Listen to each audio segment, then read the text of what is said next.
Me 5 medalje në qafë, ecte pranë nënës duke i treguar për ëndrrën e tij që ky numër të shtohet edhe më shumë në të ardhmen.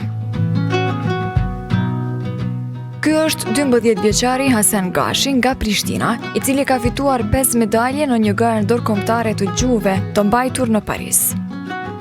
Haseni fillimisht u testua në Kosovë për njohuritë e tij në gjuhën angleze dhe më pas vendosi të merrte pjesë në garën e njohur ndërkombëtare High Lingua. Unë shkoj në shkollën Marev, jam 12 vjeç dhe jam në klasën e 7. Mua më pëlqen lënda, shkencat më pëlqejnë në përgjithësi, fizika, biologjia, besa dhe matematika. Unë përveç shkencave kam qef dhe gjuhën angleze dhe prandaj kam shkuar të bëj një test në anglisht. Kur e bëra testin e parë në Kosovë, kalova automatikisht testin e dytë, nuk kam bërë fare testin e dytë, dhe pastaj më ftua në Paris. Qëllimi në fakt nuk ishte për të fituar, vetëm për ta testuar veten në këtë aftësi të gjuhëve.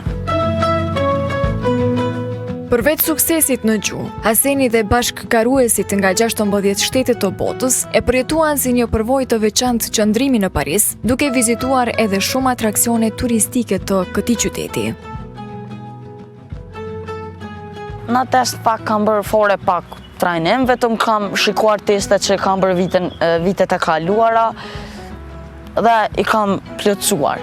Pastaj më ka treguar rezultatin në fund, ato pyetje që kam pasur gabim, kam ushtruar. Unë kam qenë te High Lingua dhe kanë qenë 5 si evente.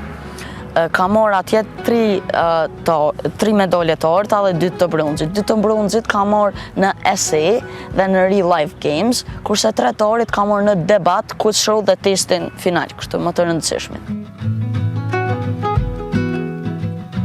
5 medaljet e fituara për Hasenin janë një nxitje për të vazhduar rrugtimin e tij drejt garave të tjera shkencore ndërkombëtare. Garat janë bajtur në Paris, kemi qenë në muajin maj, kemi ndajt për 5 ditë dhe kemi qenë në Disneyland, Louvre, Notre Dame dhe kullën e Parisit. Këto medalje kanë qenë si shpërblim për punën që kam bërë, duke studiuar dhe në Paris. Kjo medalje ka qenë e testit final, testit më të rëndësishëm. Kjo ka qenë për debat, medalja e debatit, kjo ka qenë për quiz show.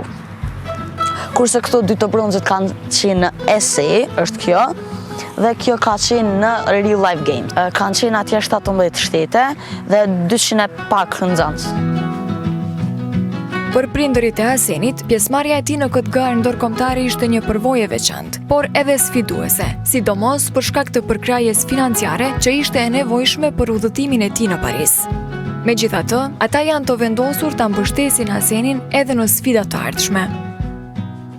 Unë mendoj që një pjesë e veçantë ose një spektër i veçantë i prindërimit në ditët të sotme është që ne t'i mbështesim fëmijët pikërisht aty ku ato kanë potencial. Unë jam profesoresha e lëndës së fizikës dhe veri që Haseni vërtet ka potencial edhe në të gjitha shkencat dhe matematikë po ashtu. Një ndër synimet tona të radhës është që Haseni të jetë pjesëmarrës në garat e shkencës dhe të matematikës në vitin e ardhshëm.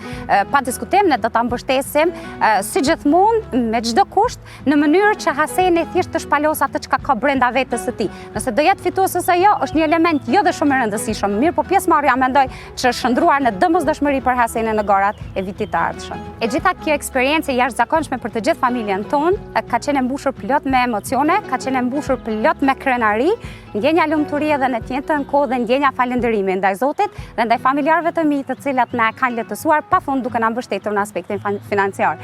Në të njëjtën kohë, gjerasin të falenderoj dhe vllaun tim të vogël, i cili personalisht i ka shoqëruar të 2 binjakët e mi në Paris. Unë jam një mama krenare, jo vetëm për arritjet e fëmijëve të mi në mësime, por edhe për shkak të vlerave dhe virtyteve të cilat ato i reflektojnë gjatë gjithë kohës.